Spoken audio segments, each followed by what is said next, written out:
So welcome everyone. I'm Russell Dethridge, the facilitator for today's session. I've been working in people development full-time for about 25 years next February.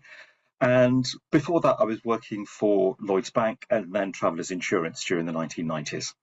When it came to the year 2000, I decided to take something of a career change myself. I'd been in financial operations before that, and I really enjoyed the coaching and development part of that role, so I moved into this area.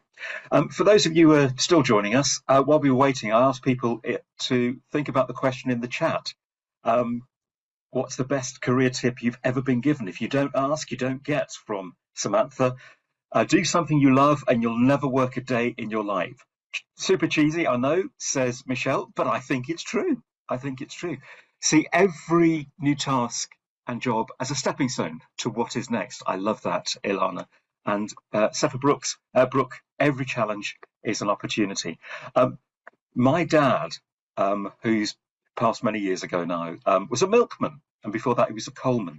And he always used to wear a tie for both jobs, which is an odd thing to do if you think about such manual labour. And I said, why do you wear a tie when you're a milkman, Dad, and when you were a coalman? He said, you can always take a tie off if you meet someone, but you can never put a tie on. And although ties have fallen from fashion for many business in some respects now, I knew what he meant. It's about how you show up and how you present yourself. So that was my little tip, although it's kind of fallen away with fashion. So today, this is what we're going to be looking at: creating meaningful career conversations. There's about 5 steps along our session today.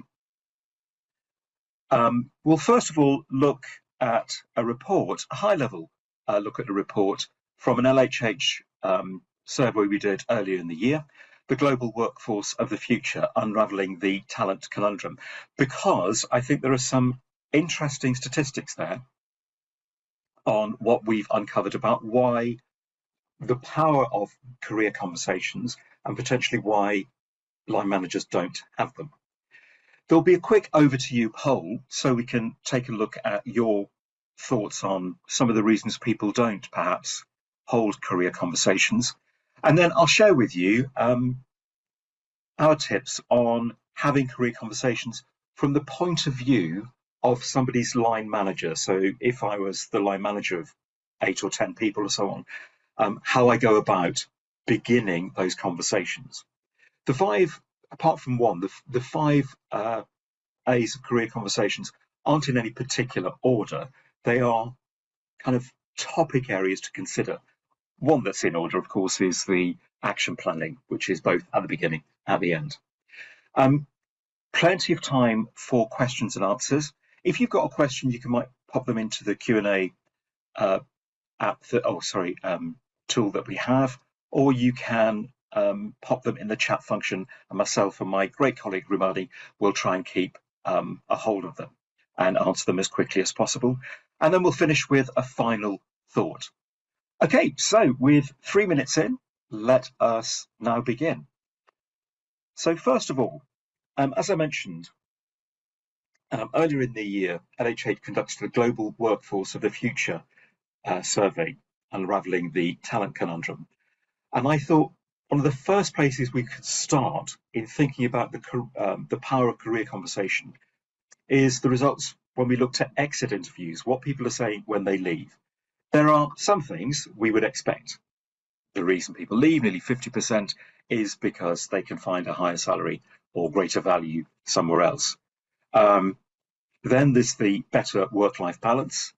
Interestingly enough, what ended up being halfway through the pandemic, we saw that rise somewhat, but now it's settled down to where it's been for some time, about a third of people. But then look at this, lack of career progression. Now, why is that important? I think it's important because, as many of us, the 100 or so people who are on the call, will recognise that that idea of ambition or development, I think, is key to realising people's, the workforce of the moment's ambition, whether those ambitions are modest or whether they're quite profound.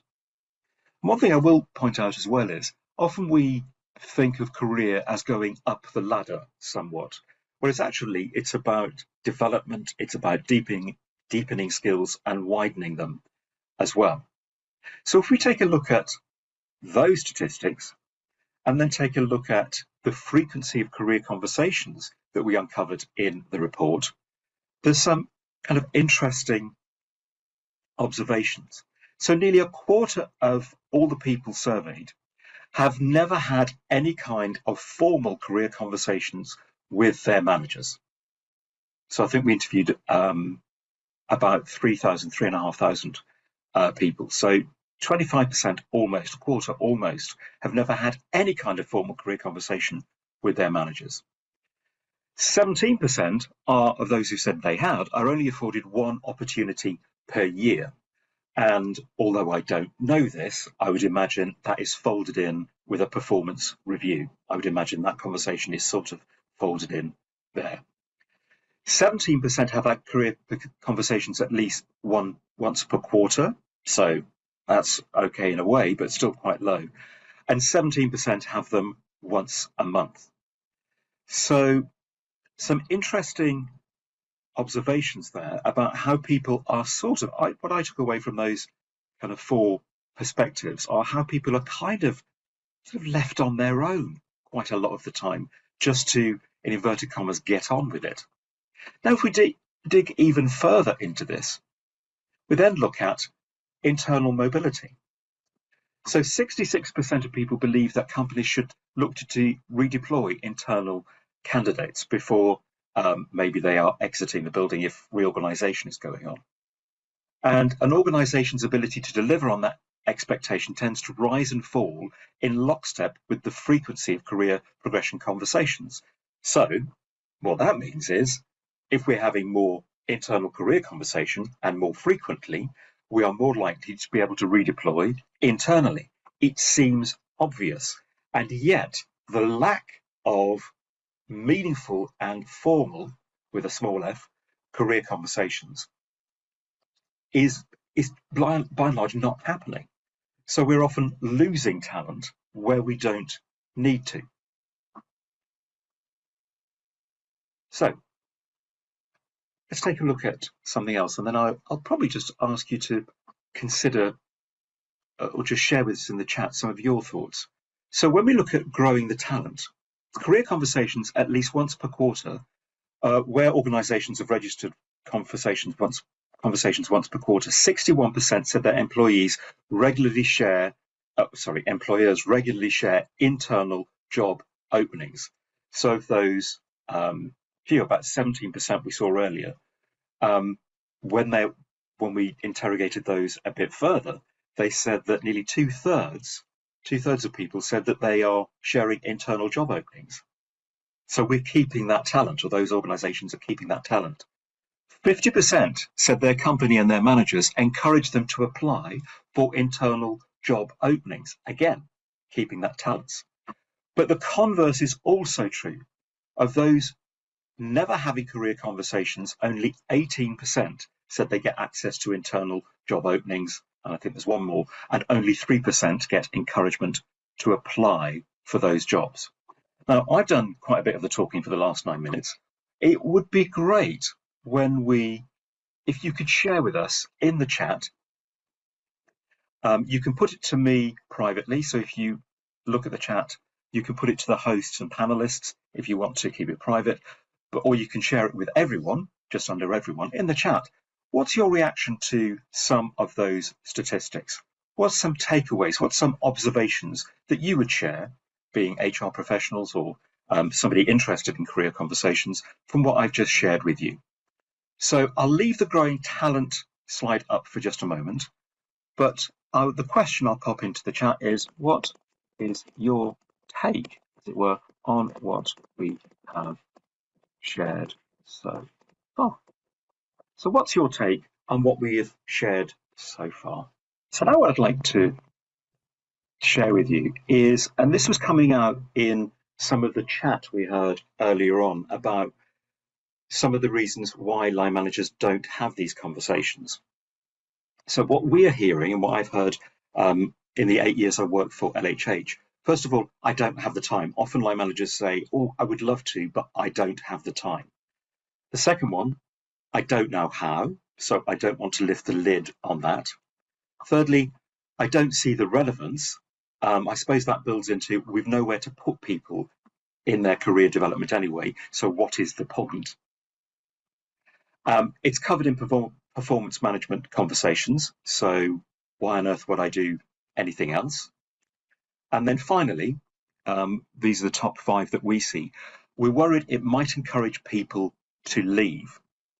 So what I'd like you to do now is thinking about the organisation that you're part of, and this will be anonymous, clearly. I'd like you to choose 3 that you hear a lot within your organisation. So, Rubani, if we can open up the poll, that would be great. I'll just stop sharing. So, I'll beg your pardon, there it is. We've just shared the poll there. So here we can see here, 77% of people voted that their line managers would express they don't have the time. 58% don't know how. Just 25% don't see the relevance. So they see the relevance, absolutely. It's covered in performance management conversations, just about 44%. And worried it might encourage people to leave, about 40%. So of the 3, the multiple choice of the 3 you had, we can see that's the time piece is leading with then the don't know how. I suppose I can sort of understand. I'm just going to go up to the chat, see if I can see. Some great questions just here. Somebody's just said, hard to know if they legitimately don't have the time or if that's an easy thing to say, an excuse. And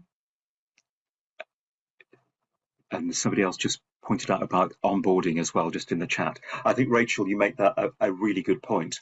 Often, because I've been a manager of managers as well as being a manager myself and so on and so forth, one of the biggest operations I ever ran as a senior manager was about 100 people with about 7 or 8 direct reports. And when I would talk to them back in the day about career conversations with their teams, often people would say, well, I've got such a big team, Russell, I don't have the time.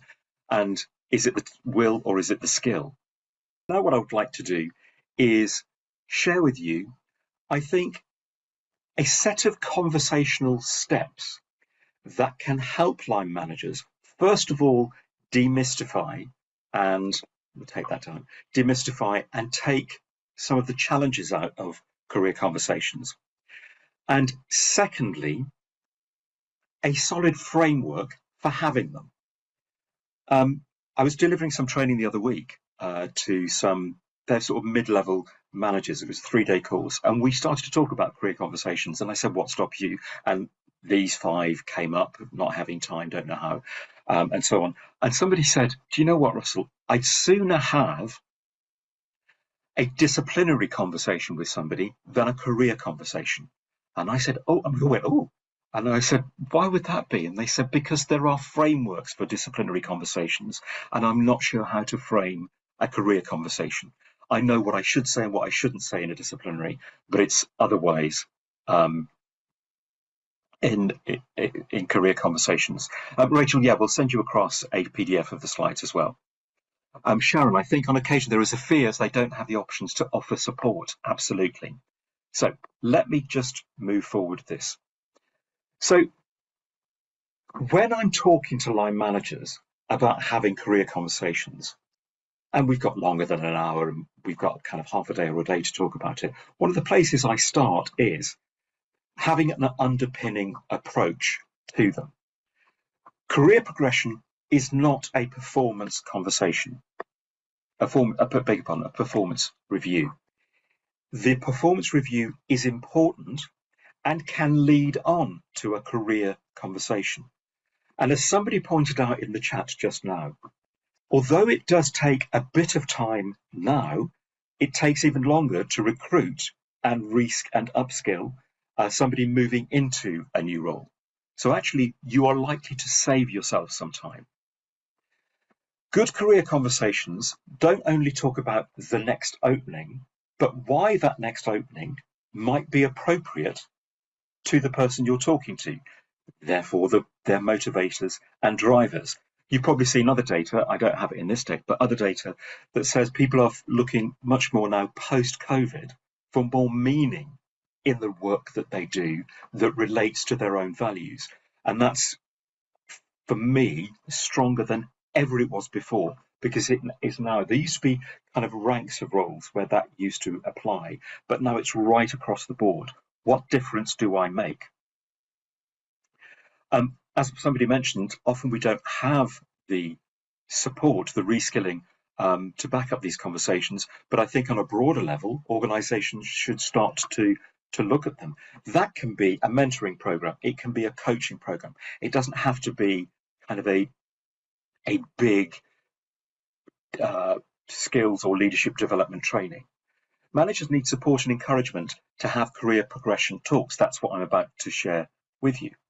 Organizations need to discourage talent hoarding and adopt a team perspective. By that, wanting to hang on to the people that you have because you fear that you won't be able to replace them. We have a fantastic project manager within, or we did have within LHH Leadership and Development, the part of the business I'm working with. And she moved to another part of the business. So outside where we are. But I thought that was wonderful. We missed her and we missed her skills, but she's still within our family doing a fantastic job in a partner part of the business. So, beg your pardon, move forward. I think this is an underpinning approach. And as a takeaway from this, you might want to think, okay, how are we at a strategic level setting up this approach within the teams? Are we sending out these messages? If you are, great. Do you have to send them out kind of in a different or new way? And if you're not, what are some of the barriers that are stopping us? So here are my tools. Here are my 5 A's of having the career conversation. Apart from the planning part, they aren't in any particular order. I'll go through them in an order because there has to be an order, but I think people can start them anywhere. Line managers can start them anywhere.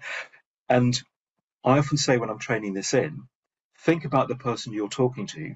What is going to be the easiest door, the one that's most open for you in starting these conversations?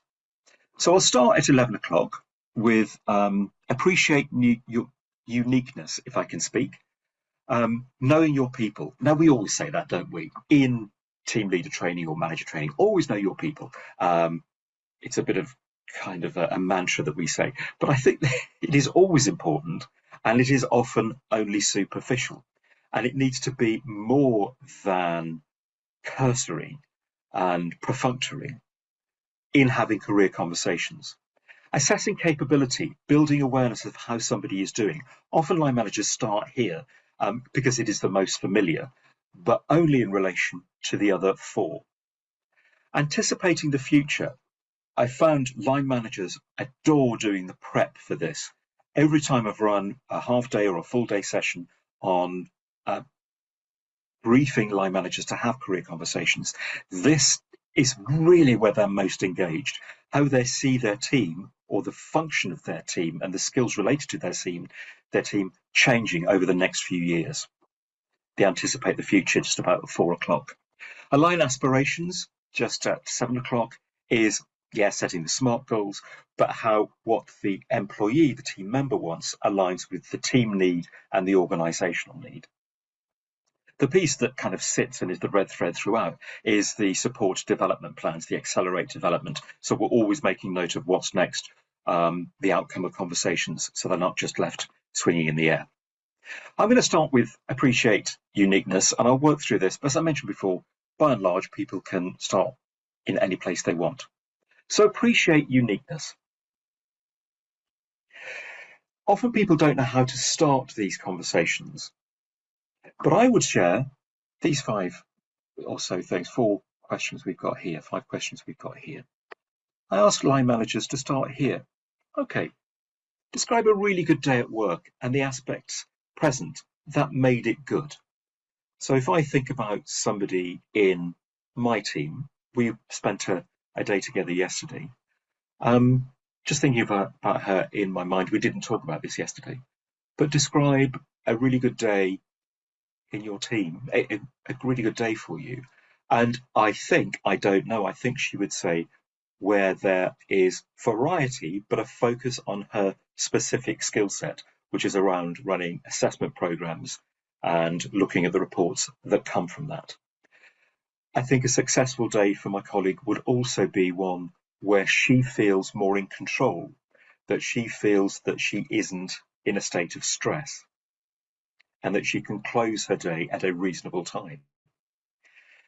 This is a great one. The next one. If you had to choose between working with people, data, things, or ideas, what would you choose? What would be the best mixture for you?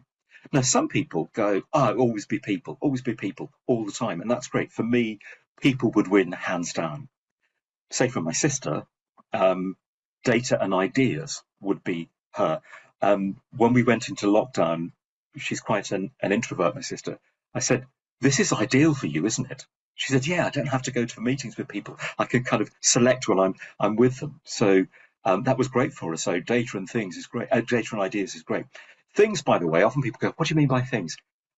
It's actually sometimes building stuff. So if you work in the built environment industry, so architects, builders, quantity surveyors, people like that, we have a number of clients who work in that area. Office managers, they often like working with things, logistics companies, and so on. So it's actually where you're building or transporting or sort of have your hands on stuff would be the best mixture for you. Often people don't think about that and they say, well, what do you mean? Where do you get your energy from? What part of your educational work experience has been most valuable for you? And what mistakes have proven to be the most educational? What kind of work do you want to do more of or less of? I think this is quite a gentle way to start this particular area. You might want to select one of the questions for yourself. You don't have to share it with us, but which would be the one, or you don't have to share the answers for you, but which would be the one when you look at your team that you'd like to start with? So would it be question 1, 2, 3, 4, or 5? I suppose I should have made those numbers. But just in the chat, think about which would be one that you'd start to share immediately with your team. Let me go then to the assess capability area. So we've appreciated the uniqueness. And what I will say is these are conversation starters. So if we go back just one, when I'm working with people and coaching in a group coaching session, line managers, we would then practice with this. So Kelsey, I say, so your division is I like working with people and ideas. Okay, tell me how that works for you. Where do you get the energy? Where has your education and your skills been of use to you? So you can kind of merge some of these questions. And where does that leave us? So it relies on coaching rather than mentoring skills. So it relies on us building the team managers' coaching skills as well, not to provide answers, but to propose the questions in the early stages. And then assessing capabilities. Now, as I mentioned before, often line managers start here because they say, well, I know how Fred or somebody in my team is doing. I know how Jenny's doing in my team, the performance, so on and so forth. But it goes beyond that. It is about the future as well and how they see themselves growing. And as we know, the nature of organizations has changed somewhat over the last 20 years in particular. So many organizations, not all, but many organizations becoming much flatter in the way they operate. And this leads us to building people's networks. One of the questions somebody says, or some of the observations somebody said earlier on, shouldn't it be both the organization and the line manager and the employee who bears a responsibility in terms of their career progression? And I absolutely agree. And I think when we're talking about assessing capabilities, we also need to talk about how their relationships work and how they are building that network. People often get somewhat pushed back on the word networking. Oh, I don't like networking. It implies standing in a hotel foyer with a glass of warm white wine and a peeling label on my lapel. Networking, I think, is, yeah, it can be that, but it's also about staying in connection with people, how people perceive us, how we can connect others as well, how we become part of that network. So this next stage, and I'll take a look back at the chat in just a moment, this next stage, I think, is about how others connect their skills. So we can talk about what they're good at, but do other parts of the business or the team know that? What can you do to proactively manage your reputation is a really interesting one. I think, as I mentioned before, line managers really like to get stuck into this one. I've been working with this particular tool with LHH, as I mentioned before, for about 5 years, but I've been a trainer and a coach for much longer than that, and I've never seen so many people be so energized when they pose this question. So here, what are the major trends in this industry and how they could affect your career as the line manager, but also your team's career as well? So at the moment, unsurprisingly, lots of people go, AI. AI is affecting everything. So you have this big kind of VUCA grey area to discuss, but it really energizes people. Therefore, what will be the major skills or competencies needed to be successful in your career in the future or the career of your team members? That one is a bit more scratchy head because people sometimes say, well, I don't know what I don't know. But it is worth exploring. So, okay, if we have to become more AI familiar and au fait and dexterous with it, what does that mean? It means unlearning certain things. It means being brave. It means being open rather than closed. What are you doing now to keep up with emerging trends in your industry? Often this is a blank. I don't know, and I don't know where to start. So, depending on which organization I'm working with, then we can start in the room together. What are the hubs and bridges where people find things? What can you do to stay relevant and marketable in the workplace? It reaches back to the previous question and links into that reputation piece. I've just seen some questions that people were asking about reputation and connection. I shall come back to them because Rachel's made a really good one. I worry that with personal brand and reputation, it allows some people to work hard on how they appear and how they're perceived, which is not necessarily the same as how hard they work, how good they are at their job, can breed self-promotion. Absolutely, Rachel, you raise a really good point. And if we had longer, we'd go into that. And that's something I do with this particular exercise, because there is a superficiality about reputation. And then I think I sometimes liken it to a suit of armor. Some people, suit of armor turns up and you go, oh, that's really impressive. That's great. Look at all that. And then somebody knocks on it and goes, oh, that sounds a bit hollow. So the two have to go in tandem. What have you done and what are you proud of? And how do you go beyond the superficiality of that? So, Rachel, that's a really great question.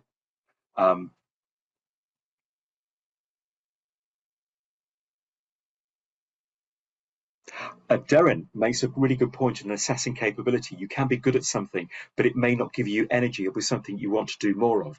Absolutely. There's one activity we do, and I get people to say, okay, I give them this sheet, or they can do it on their laptop. 4 boxes. Okay, if you're if you're a team leader and are having these career conversations with people, ask what gives them energy right now. Break it down a bit more. What have you a high skill at and a high will at? Something that you really enjoy and gives you great pleasure. What's that first one? So for me, it is, I think, always working with people, whether that's 100 people like today or one person, and discussing things with them. The next question I ask, so what's the high skill and high will? Most people then expect you, the line manager, to say, so what don't you like doing? And actually, the next best question is, what do you want to learn to do more of? So where you have a high will, but a low skill.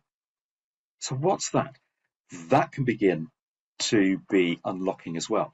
Now, going back to Darren's point, warning on assessed capability, you can be good at something, but it may not give you energy or something you want to do more of. This is the third question.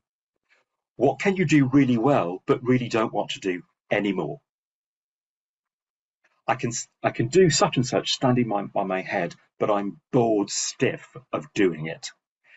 And I think that is one of the most trenchant questions you can ask somebody, because I think that's one of the things can often drive people to move on and leave the organization if we don't lift the lid on it.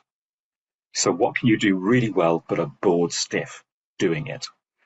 There are certain things I've shared with my line manager that I hope I'm good at, but I'm done with it, as it were. I want to go into box 2. What can I learn to do even better? Box 4, I call the misalignment box. What are those things that you don't like doing and you can't do them anyway? There are very few that are completely misaligned, but it is good to surface them. I always say to line managers, you may not be able to take them away from people, but at least you acknowledge them. So Rael Campbell changing career a few years ago. So I think going back to Darren's point, a really good point. You can be good at something, but it may not give you energy. If I just go back one slide when I can work it, go the wrong way. I think that is one of the topics we open up, we unpack quite regularly. Anticipating the future, I'm just aware of time, I just want to move on a bit. Anticipating the future, I think we should do this anyway, outside career conversations as well, to see if the business is ready for the future. But I think we can turn to team leaders to have this conversation as well. Oftentimes when I'm training in change as a topic, I talk about 5 ingredients. What's the vision? What's the action plan? What skills will people need in the future? What incentives them to buy into the change? And do they have the resources? Do they have the tools to do it? Those 3, skills, incentive, and resources, are the bits that most organizations try and do, but often pay lip service to. But they are the 3 things that can demotivate an individual or a team if they are not there. If we look at that in terms of career development, those 3 things, skills, incentive, and resources, the tools, still apply. And a line manager or an organization can help reassure them on that. Align aspirations. So this is the point where we start to have the kind of moving forward conversation. So what are some goals you're considering now based on what we've spoken about? What are the most realistic? By that, I mean, what are the first things you could achieve? Which goals are most in sync with where you see the organization going? Which will position you best for your future, I should say there. Of your goals, which do you want the most? Which one will help or hinder you from achieving these goals? Or what will? And how do you think you can get about enriching your current role? How can we work together better on this? So again, there's much more to this tool, these 5 tools that I'm sharing with you today. But I thought, if I were you, what would I want? I'd want some conversation starters. And again, you don't have to ask all of these 4 or 5 questions, but they get that kind of career conversation going within a framework of the 5 A's. And then finally, the action planning. And as we all know, as coaches or mentors, if we don't have an action point, then it's just been a nice chat. Same with career conversations. If we don't have something to take away, then I suppose what was the point in having the chat in the first place? So let's take this time. Okay. So here we go. Can you all still see my screen? Can you just give me a yes in the chat if you can all still see my screen? Thank you very much. Thank you. So action planning, how do you learn best? What projects or task forces would you like to work on to broaden your skill base? What creative ideas do you have for gaining experience or learning the skill? If you could give yourself the perfect learning assignment, what would it be? Who would you like to be like as a mentor or as a coach? How can I help you enlist their support? So there's some good planning there. It's the bit that, even in coaching, the bit that people often leave out in the GROW model, as I see mentioned in the chat, the W, the will part, or the when part, which is a shame because this is the bit that makes the difference. And we can hold each other to account for it. So those 5 A's: appreciate uniqueness, assess capability, anticipate the future, align aspirations, and the action planning. They can act as touch points for anyone, but particularly people who are unused to this, to engage with people, and it gives them a language to share with the person they're talking to, who can go away and take responsibility for it as well. Now then, there's one tool that I really love, and it's called Option Smart. I've headed it Career Options here. A number of people said in the chat, both privately and publicly, but what if you're small? What if we can't move people to somewhere else? If the ladder is quite short at the moment?